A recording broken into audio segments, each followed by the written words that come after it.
నాగేశ్వర గారు, మరో అంశం ఏంటంటే వల్లభనేని వంశీ అరెస్ట్ తర్వాత పోలీసులు ఎవరైతే ఉన్నారో వాళ్ళ కస్టడీకి ఇవ్వాలంటూ పిటిషన్ వేశారు. వాదన విన్న తర్వాత ఈరోజు తీర్పు రాబోతుంది. అంటే కస్టడీకి ఇచ్చే అవకాశం ఉందంటారా? దాంతోపాటు ఈరోజు పేరు నాని ములాఖాత్ తర్వాత వైఫ్ ఎవరైతే వంశీ వాళ్ళ వైఫ్ పేరు నాని మాట్లాడుతూ ఏంటి మాకు వెంట్రు కూడా ఓడదు, కేసులకు భయపడడం, అరెస్టులకు భయపడడం అని కూడా మాట్లాడుతున్న పరిస్థితి. ఎలా చూస్తారు సార్ ఈ అంశాన్ని? సార్ ఇక్కడ 2 అంశాల గురించి మనం డిస్కస్ చేయాలి సార్. వల్లభనేని వంశీని ఏ కేసులో అరెస్ట్ చేశారంటే పార్టీ ఆఫీస్ని తగలబెట్టిన కేసులో కదా అరెస్ట్ చేసింది.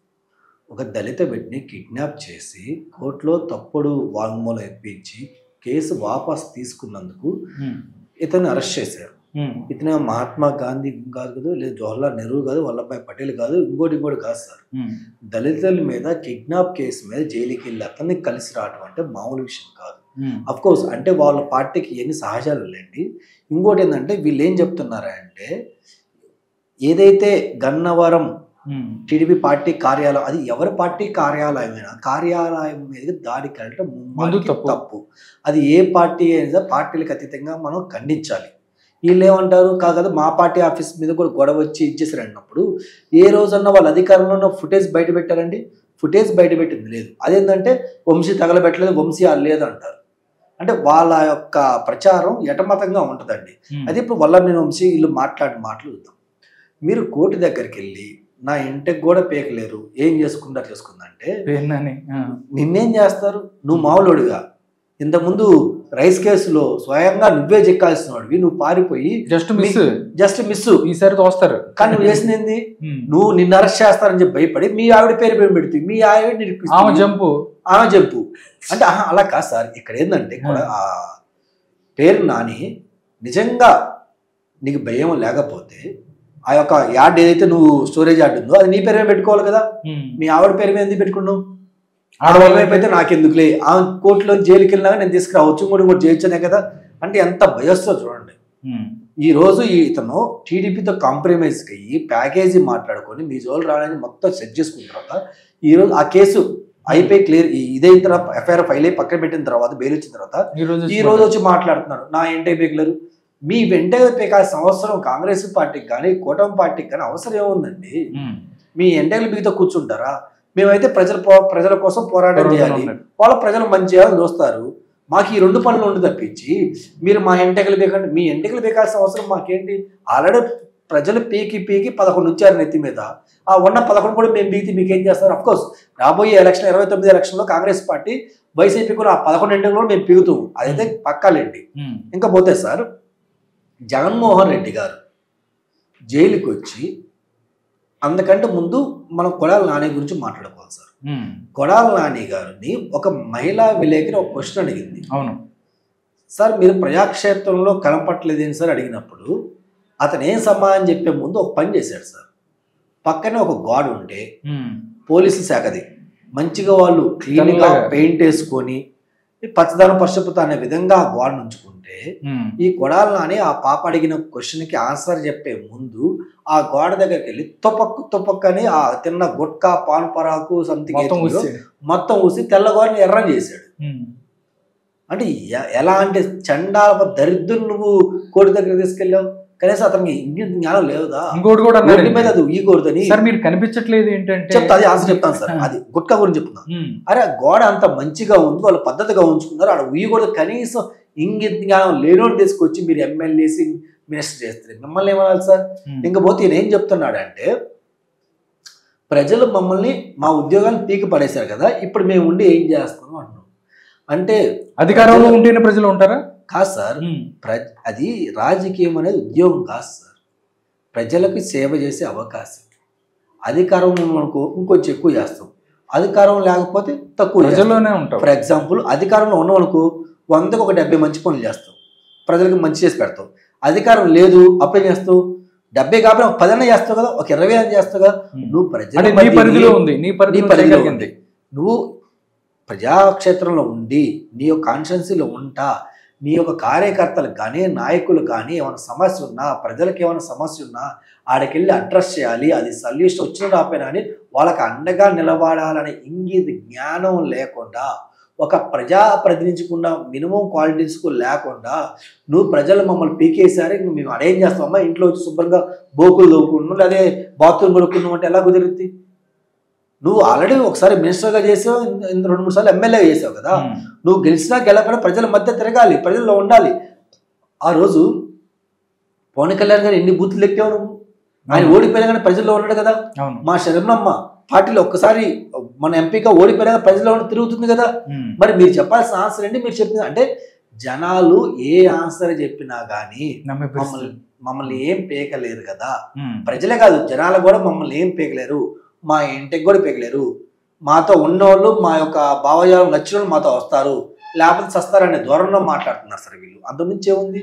ఇంకపోతే జగన్మోహన్ రెడ్డి గారు ఆ యొక్క వింత పక్షి, ఆయన ఏం మాట్లాడకోసారి ఎవరికి అర్థం కాదు.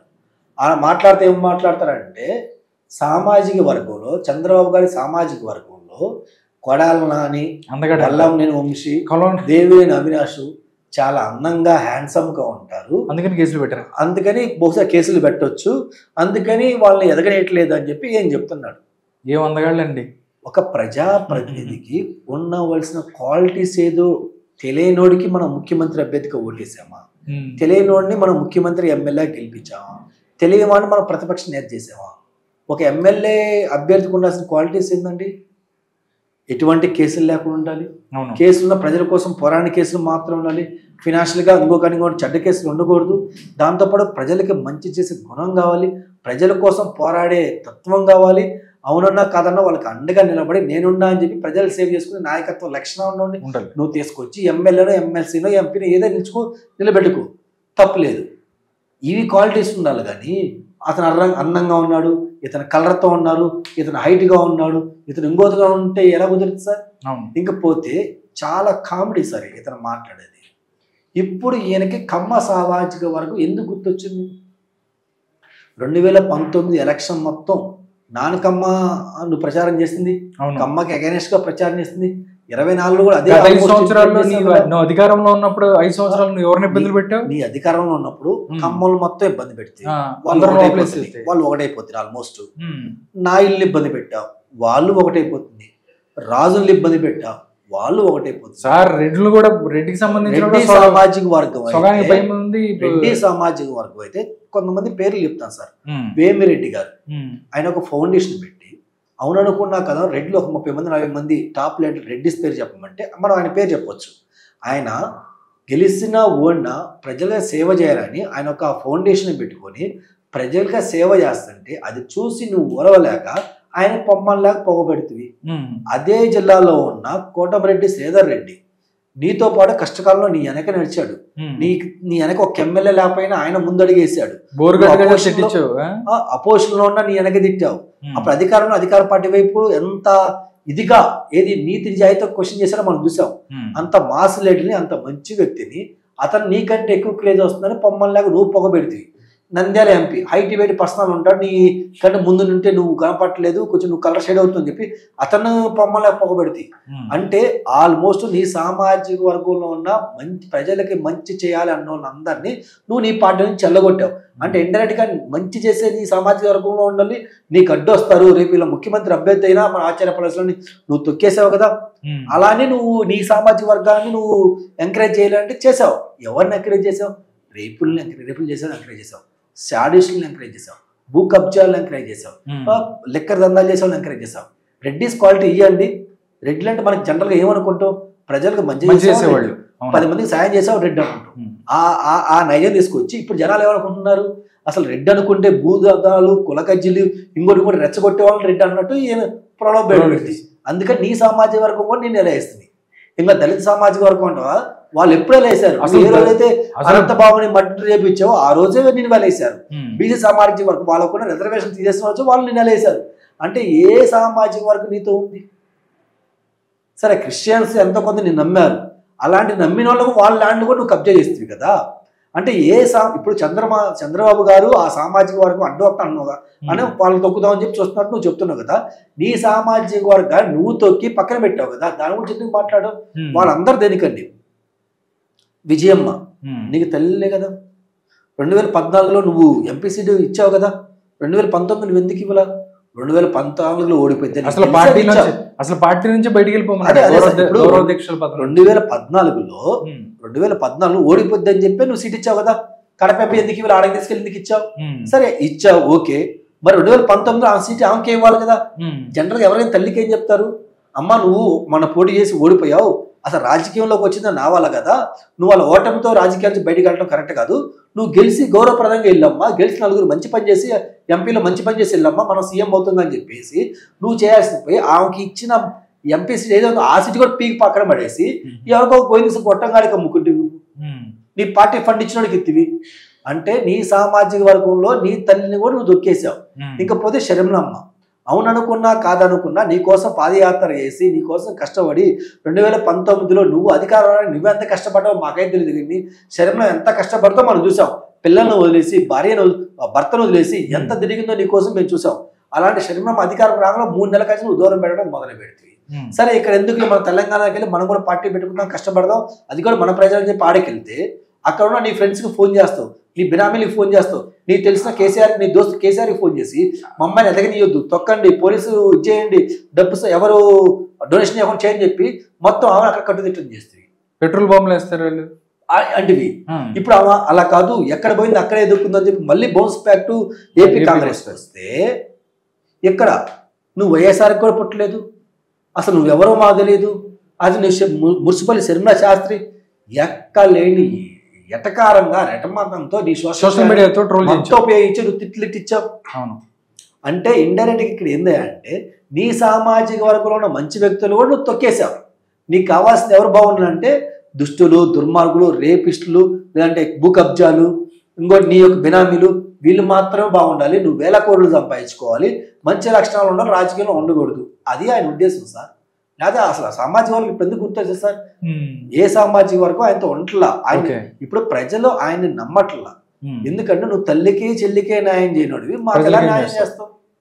అదే ఇప్పుడు ప్రజలను అడుగుతున్న క్వశ్చన్ ఏంటంటే శర్మిలమ్మ కానీ విజయమ్మ కానీ పోయిన ఎలక్షన్ 24 ఎలక్షన్లో వాళ్ళు చేసిన తప్పుని ఇది చేసుకుని వాళ్ళు నిజాలు బయట పెట్టారు, ప్రజలు కొంత నమ్మారు.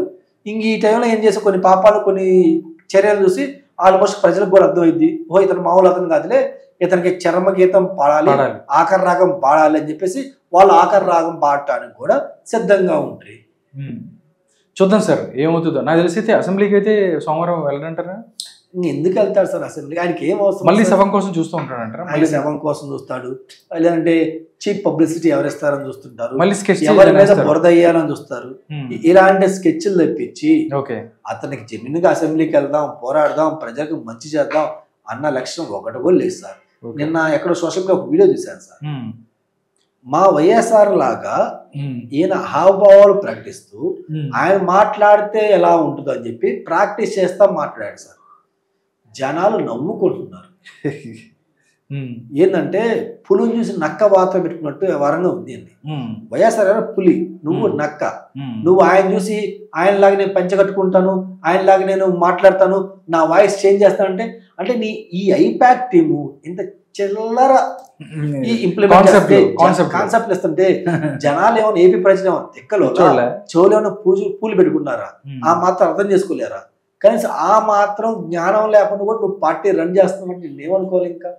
ఓకే, డెఫినెట్లీ అయితే ప్రజల తిరస్కారం ఒకవేళ ఎలాంటి స్క్రిప్ట్లే ముందు మళ్ళీ చేస్తే మాత్రం ప్రజల తిరస్కారం అయితే డెఫినెట్లీ ఉంటుందని మనం భావించవచ్చు. Thank you so much Nagarjuna గారు, ప్రస్తుత రాజకీయ అంశాల మీద చక్కని విశ్లేషణ అందించారు. నమస్కారం. Thank you.